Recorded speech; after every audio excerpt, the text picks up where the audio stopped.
So we'll be talking about properties of gases in this video. So gases, right, is one of our three states of matter: solid, liquid, and gas. And it's a really important one in chemistry, right? Think about how different things would be if we didn't have gases, or if gases were not existing in the way that we are, right? One of the things about gases that's just immensely useful to us is that it serves, gases are fantastic mixtures, right? They're really good solutions, actually.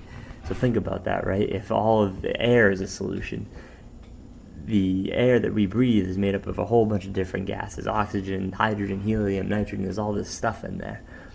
That's really important to us. If all the oxygen, if it wasn't a great solution, then all the oxygen in the room could be in one little corner of it, and you'd have to go over to a corner to breathe. So it's good for us to talk about gases. So to start this off, we're going to talk about the three major properties of gases. So when you're looking at gases, you will frequently talk about its pressure, which gets abbreviated with a P, their volume, which gets abbreviated with a V, and their temperature, which gets abbreviated with a T.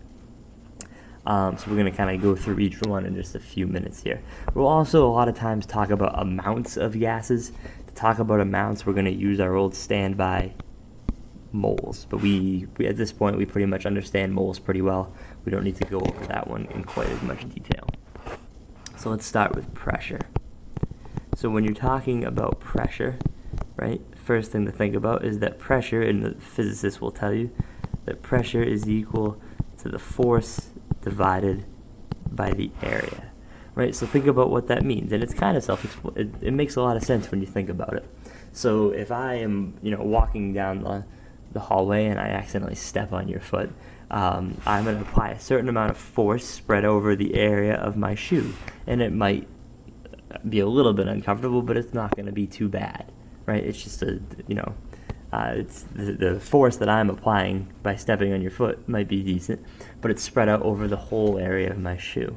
But if I wear high heels and that area gets really small, right, the force is the same because I haven't changed weight, but because of my high heels, the area is small. Now the pressure goes really high up, and it might start to hurt your foot. So that's the kind of the game of pressures. It's the force to area ratio. It's the same thing for gases, it just doesn't seem quite the same. So think about if I have a cylinder or a box and it's filled with a gas. So there's little gas particles in there. These are my circles, and they're flying all over. They're hitting each other. They're hitting the sides of the container, right? So they have a certain pressure. But then if I take that gas and say, try to draw about the same size cylinder, maybe I close off half the cylinder, so my 1, 2, 3, 4, 5, 6 little gas particles are now condensed to a smaller area and are thusly harder to draw. Right now, my pressure is going to have to increase, because what happened? My area got smaller in the bottom picture than it was in the top. Right? So when we talk about pressure, for gases, we're talking about collisions of these gas molecules. As the gases fly around, what things do they hitting the sides of the container? So if the container is fixed and it's a big area for them, the pressure is going to be pretty low.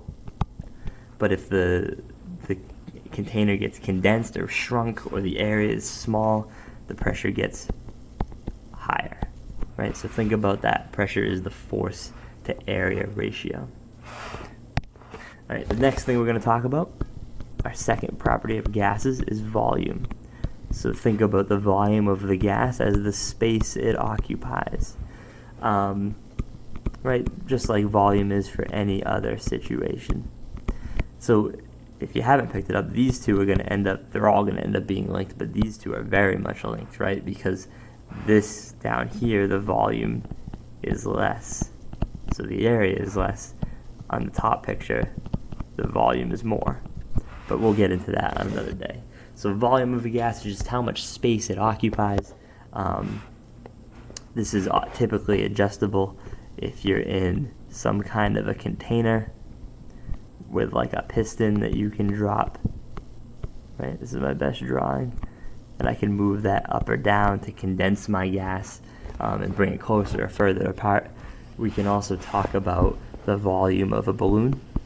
right? If my gas is in a balloon, this is kind of a neat idea, but if my gas is in a balloon, the volume that it will occupy is going to be dependent on a whole bunch of different things. It'll be dependent upon the pressure inside the balloon. It'll also be dependent on the pressure outside the balloon, right? Because the balloon is easily adjustable. That the balloon can get really big or really small. So volume is very much a loose concept. In terms of gas, it's very, very fluctuating. The volume of a gas is very, very easy to make gases fit into a smaller space or let them fit into a bigger space. Our third thing to talk about is the temperature. So one thing that's good about the temperature is that we can think about it in terms of the energy of the gas. So high temp would be more energy. I think that's pretty obvious.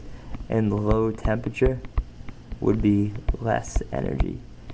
In terms of energy, think about energy as the speed of these gas particles, right? So if I have two samples of gases, and on the one on the left, this is low temperature, these samples of gases are going to move around here very slowly, right? Whereas if I have the same amount of gas at a higher temp, those gases will be moving around all over the place really fast, right? The higher the temperature, the more energy our gas has, the faster it's going to go. The lower the temperature, put commas here so it doesn't look like hitting a lot. The lower the temperature, the less energy, the slower it's going to go, right? So we'll see that all of these things are going to be connected in a little way, right? It actually kind of makes sense about how these two might be connected a little bit, right? Temperature and pressure.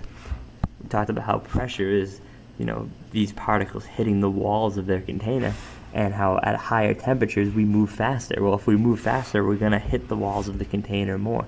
So all of these properties all get related through something that are called gas laws, which is kind of a neat cool thing to play. There's a lot of stuff we can talk about there.